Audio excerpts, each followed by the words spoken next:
Hello everyone, welcome back to another video. So for today's video, I'm going to be going over some of the new information we found out about Star Wars Squadrons. So EA Star Wars posted a new pilot briefing up on their website, and in it they went into detail about all of the different ships, all the different mechanics and stuff, and today I'm going to break down all the major bits of information that we learned from that pilot briefing. So if you guys want to check it out for yourselves, I will leave it down in the comment section down below. So the first thing they go over is all the different types of ships that there will be. For the Rebels, we will have the X-Wing Starfighter, the Y-Wing Assault Starfighter / Bomber, the A-Wing Interceptor, and the U-Wing Starfighter / Support Craft. And then for the Empire, we'll be playing with the TIE Fighter, the TIE Bomber, the TIE Interceptor, and the TIE Reaper. So there are 4 different types of class per team. So as for the ships, they went into a little bit more detail about them. They said that while each of the Starfighters have their own unique handling and functionality, there are some base features that they all share. Every ship has primary weapons, countermeasures, a hull outing, engines, and 2 auxiliary abilities, such as missiles or repair droids, though some starfighters also have shields. The benefit of this system is that if you know how to pilot one starfighter, you know how to pilot them all, as they all share the same basic controls too. Through these functions, players will be able to balance their power systems to face any confrontation. So you don't have to worry about mastering each individual ship. If you can fly one of them, they all pretty much fly similar to one another. You don't really have to master one ship like the X-Wing or the A-Wing. You can just sort of interchange, and if you want to mix it up and play as the X-Wing one match and the A-Wing a different match, or if you want to play support, you can swap them out pretty easily, and it's not going to be much of a learning curve between the ships. So that's a good sign.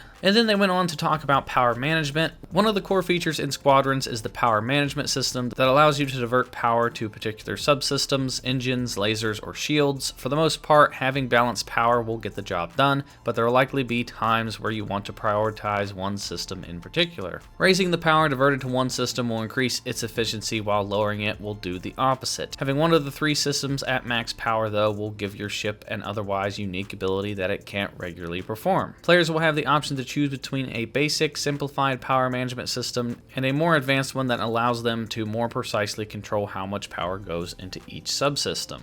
So power management is going to be a big deal in this game. If you just want to have a normal experience, then having everything balanced might be fine. But for those more experienced pilots and those that play this game and those veteran players are really going to take advantage of that power system. And based off of what's in this article, it sounds like you can pull off some pretty cool maneuvers, and you can actually have some pretty cool and unique abilities. For example, diverting power to your engines increases your top speed, but if you have your engine power maxed out, you'll be able to charge up and use a very powerful speed boost, not unlike what Poe Dameron used in Star Wars The Last Jedi or the X-Wing pilot used in the reveal trailer for Squadrons. So if you take all the power in the ship, and instead of having everything balanced and you just revert all the power to the engines, you can have a massive speed boost like Poe Dameron. That's pretty sick. The downside to this is that obviously you're not going to have any power into your blasters, you won't have any power to put towards your shields, so you're trading off everything else in the ship just to have speed. And this applies to every type of ability. So I think that's a pretty unique feature, that if you just want to divert your power and you want to put all the power towards one thing, you have that option. Meanwhile, if you focus on diverting power to your lasers, they'll recharge much faster. Should your weapon power be at max, you'll automatically begin to overcharge your lasers, making them much more powerful before reverting to normal cannon fire. This also means you'll have up to double the laser output available, since you'll use up the overcharge and then use regular laser fire. Just like the speed boost, they'll continually charge back up and then overcharge while not being used. This is great for attacking an enemy capital ship subsystems or one of the cruisers that try getting in your way. And then the creative director noted, or just melting enemy starfighters. So that's pretty neat. If you put all your power towards speed, you get a speed boost. If you put all your power towards the lasers, then you get an overcharge ability. And then it says, for the New Republic ships and the TIE Reaper, diverting your power to shields allows them to recharge faster. If your shield strength is maxed out, though, you'll charge up over shields, up to 200% shielding for both the front and back of your starfighter, which is a lot of protection and useful for getting near turbo lasers. Shields can also be focused on the front or back of the starfighter at any time, but without an overshield, that requires a trade-off of having up to 200% shields on one side, but none to the other. This is good for when you're rushing towards a flagship or while being chased by an enemy. So that's that's pretty neat that you can manage your shields the same way. If you're getting chased, then obviously you don't need protection from the front, so you can divert all your shield energy to behind. This is going to be really handy for certain maneuvers. This is really going to help at escaping people chasing you. I think this power management mechanic where you can change from speed to shields to lasers or whatever is really going to help fix that problem that was in Star Wars Battlefront 2, where everybody would just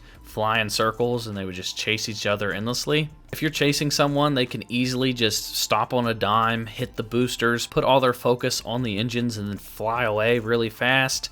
Maybe you're chasing somebody and they just put all their shields behind them so that you're hardly doing any damage to them and you just give up and go on to a new target. I don't think this game's going to have that flying in circle problem that Star Wars Battlefront 2 had based off of the way that this sounds, which is perfectly fine with me. That's one of the things I didn't like about Starfighter Assault, so this definitely has me a little bit more excited to play this game now. Then they went on to talk about the ships that don't have shields. They said for starfighters that don't have shields, however, there's another option. Rather than being able to focus shielding in the front or the back of your starfighter, you can instead use a power converter to rapidly divert all power from one part of the ship to another. For example, lasers to engines or engines to lasers. This is an effective response to an emergency situation where you need an immediate laser overcharge, but are willing to have barely functioning engines, or an instant speed boost but with little to no offensive capabilities. But beyond that, hull integrity or ship health will also be something you'll need to monitor. Your ship's health will not automatically regenerate, unlike shields. As your hull integrity drops from 100 towards 0, your ship will visibly become more damaged. However, there are ways to repair. Astromechs and repair systems are components that can restore some of your ship's health. Additionally, returning to the hangar in a flagship will also fully repair your starfighter, and of course support ships are also excellent at helping allies stay in the fight by restoring their hulls. So I think this is a cool little mechanic. This is a cool detail. I like that the more damage you take, the more your ship actually looks damaged. I hope that it's actually like on fire. I hope that inside of the cockpit it actually shows like some of the different controls and different parts of the HUD and stuff would be physically damaged. Maybe there's some like sparks and fires and little bits of electricity coming off the dashboard. I hope your ship actually looks damaged and like it's falling apart. So I think this little repair mechanic is actually pretty neat. And I also kind of like the fact that you don't regenerate your health. Like your shields regenerate, but your actual damage to the ship doesn't regenerate unless you get repaired.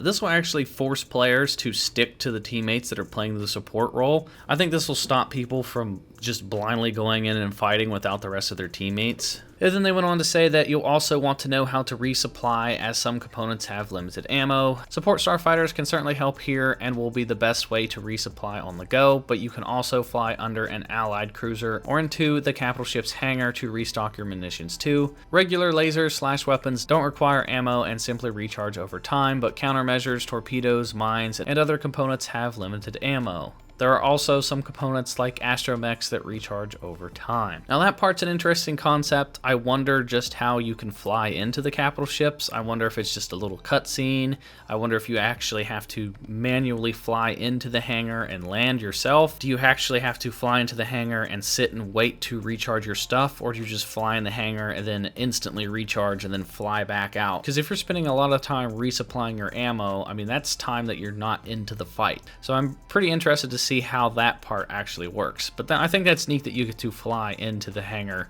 and resupply that way. I think that's pretty cool. So overall, this power management system sounds like it's going to be pretty neat. It's definitely going to be interesting to actually test out in the game itself. I think this is going to be really cool in virtual reality. I know I'm probably going to play most of this in virtual reality unless it makes me motion sick, but I just love the idea of switching all your power to the front or to the back, giving yourself a massive speed boost, or just overheating your weapons. It sounds like there's going to be a little bit of a skill curve in this game, and I can definitely tell that the veteran pilots are probably going to just completely dominate, because Star Wars is just made for casual players. A lot of players of all ages play Star Wars, and a lot of kids are going to be just flying around with the regular ship controls. They're probably not going to focus on the individual specifics of the power management. So those veteran players that really master that power management system are probably going to kick some major butt, but we'll just have to wait and see. But overall, this information has me a little bit more excited. It's nice to see some examples that they gave about the power management system, and it definitely sounds a lot better than what I originally thought it was going to be. It doesn't really change my opinion on this game being a cash grab. I still don't think it's going to have that much total content. I think it'll probably be a little disappointing for $40. I guess we'll know once this game comes out in October. But let me know what you guys think down in the comment section down below. Does this have you more excited or less excited to play this game? Or are you guys going to just completely skip out on this game completely? I haven't seen too much hype for this game in general. I just haven't seen too many people talking about this game. But like I said, let me know down in the comment section.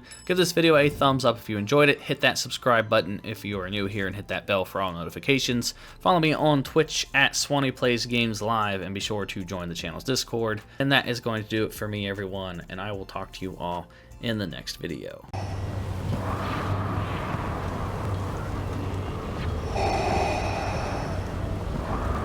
We would be honored if you would join us. You cannot resist